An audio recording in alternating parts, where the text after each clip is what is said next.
It's been 6 months since my in-laws moved into our home, promising it would be a temporary arrangement. However, they show no signs of leaving. Instead of contributing, they avoid work and constantly ask us for money. Our savings are dwindling, yet my husband, Tony, seems reluctant to ask them to leave.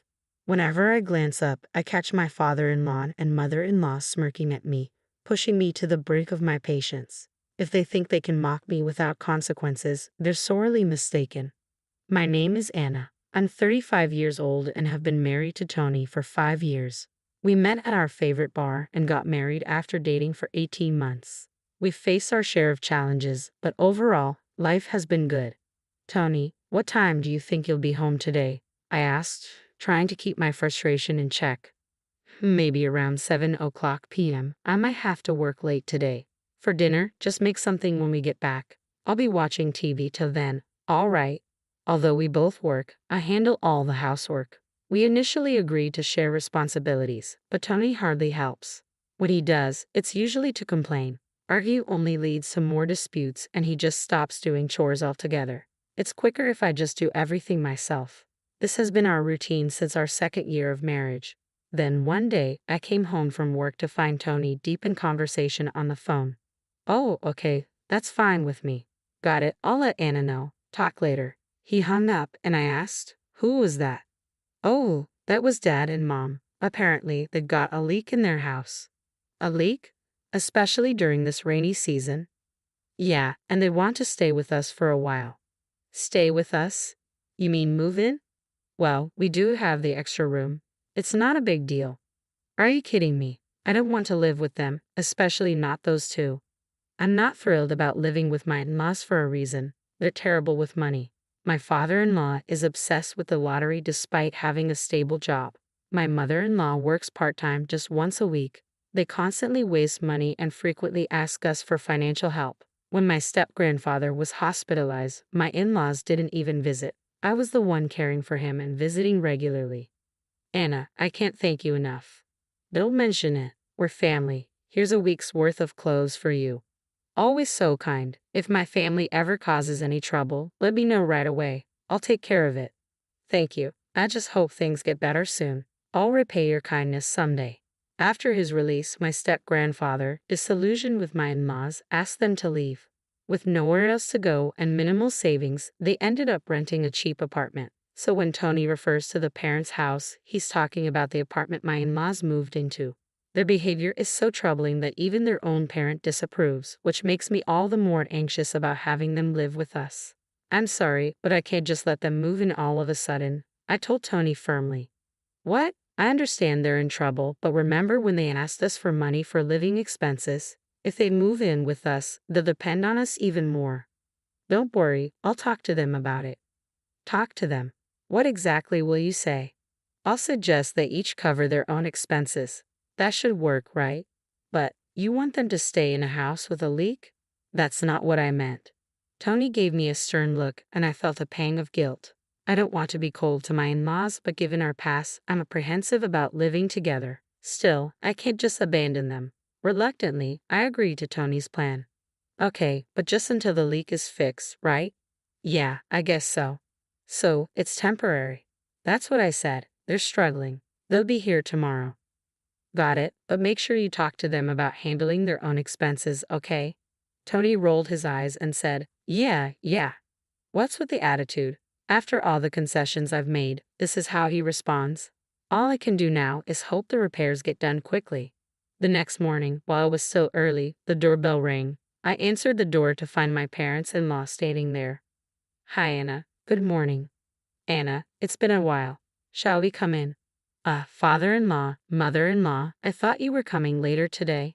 Well, we were going to buy some lottery tickets first, but we spent all our money yesterday. I had planned to use the winnings for a salon visit, but now look at this mess. I couldn't believe it.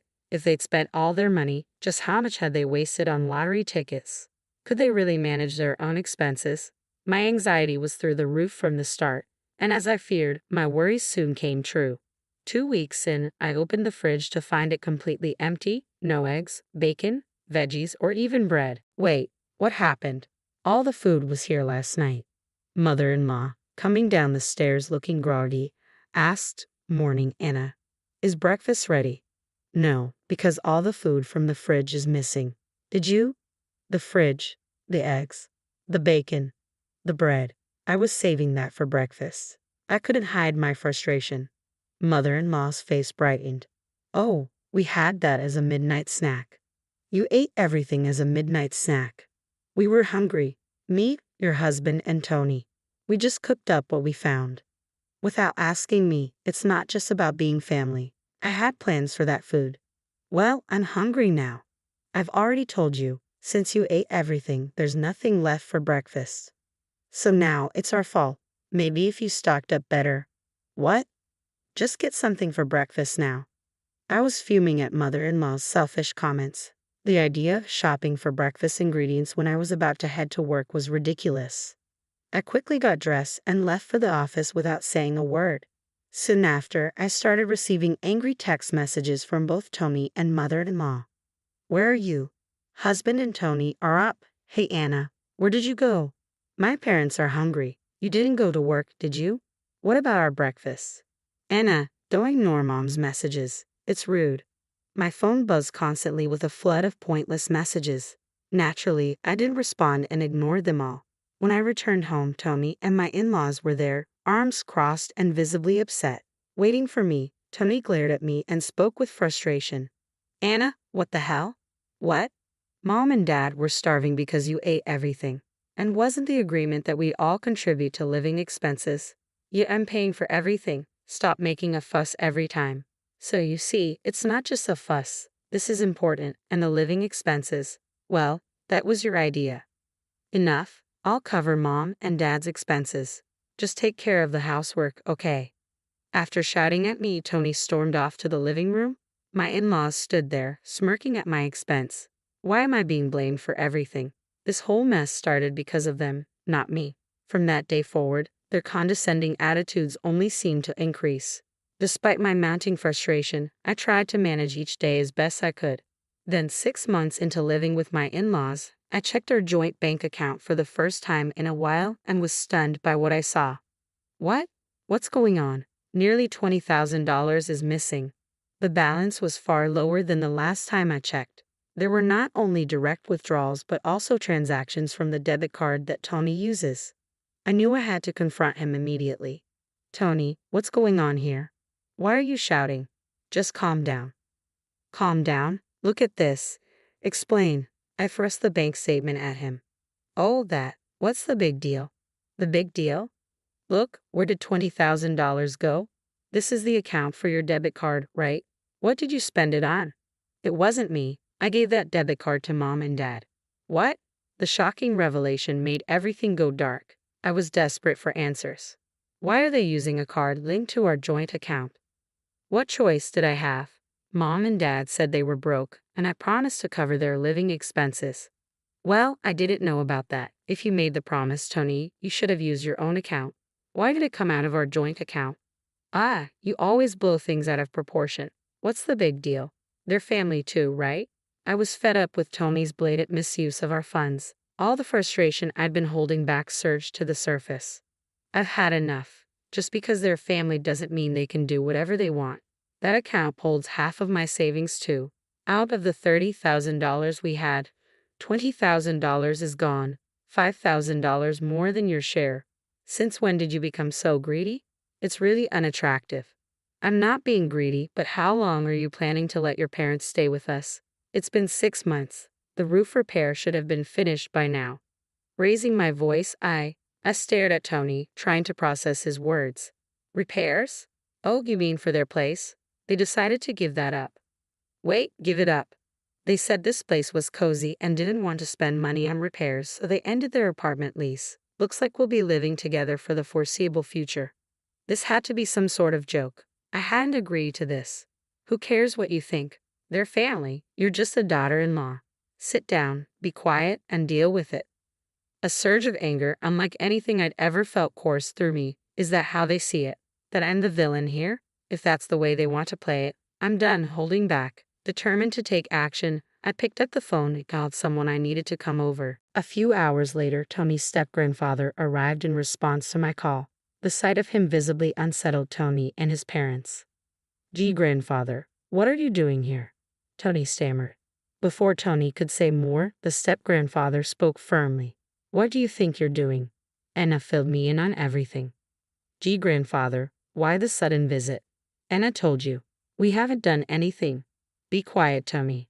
How could you, as her husband, not protect Anna from this mess? And you too, what kind of parents are you to behave like this?" Tony's parents quivered under the step-grandfather's intense gaze. "Dad, you don't understand. There's a reason." "No, no, no, father-in-law. Anna's just making things up." "Just making things up. You've been spending Anna's savings without asking." "Calm down, Dad. Our apartment had a leak, so we—" "Exactly. We only intended to stay here till the repairs were completed." "Right. Anna says you left the apartment without informing her. Should I contact the realtor to verify?" "Dad, wait, it's not as simple as that. We've got a situation."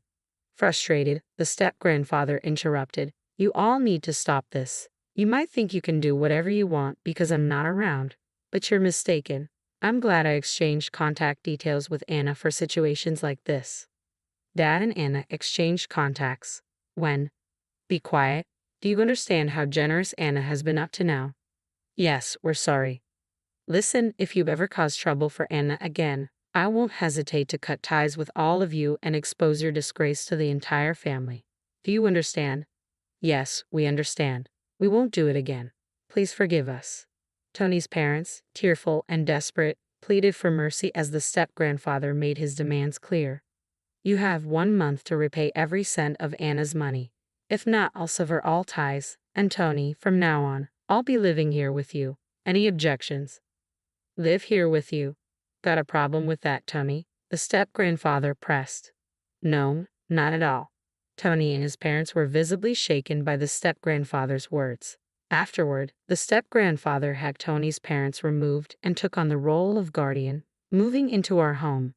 Meanwhile, Tony's parents rented a cheaper apartment and are now working hard to repay the money they owe me. The father-in-law can no longer indulge in his lottery fantasies, and the mother-in-law has had to increase her part-time work to 5 days a week. Without the luxury of free spending, they are clearly struggling. Since the step-grandfather moved in, Tony has stopped making demeaning remarks toward me entirely. If Tony even tries to complain, the step-grandfather is quick to step in. "Tony, don't act superior in front of Anna." "Grandfather, that's not what I meant. I heard you talking back to Anna." "I'm sorry. I won't do it again." "If you dare repeat that behavior, you'll face the same consequences as those other two. Please just spare me." From that point on, Tony began helping with household chores, which significantly eased my workload. Thanks to his increased contribution, my stress levels decreased, allowing me to focus more on my job. "Step-grandfather, I can't thank you enough." "It's nothing," the step-grandfather said with a wave of his hand. "Remember when I was hospitalized 5 years ago? You were the only one who came to visit. It meant a lot, especially since you had just gotten married." "It was the right thing to do as family," I replied. "That's how I feel too. I just wanted to help my troubled family." I'm deeply grateful to the step-grandfather for rescuing me from this situation. I hope to support him in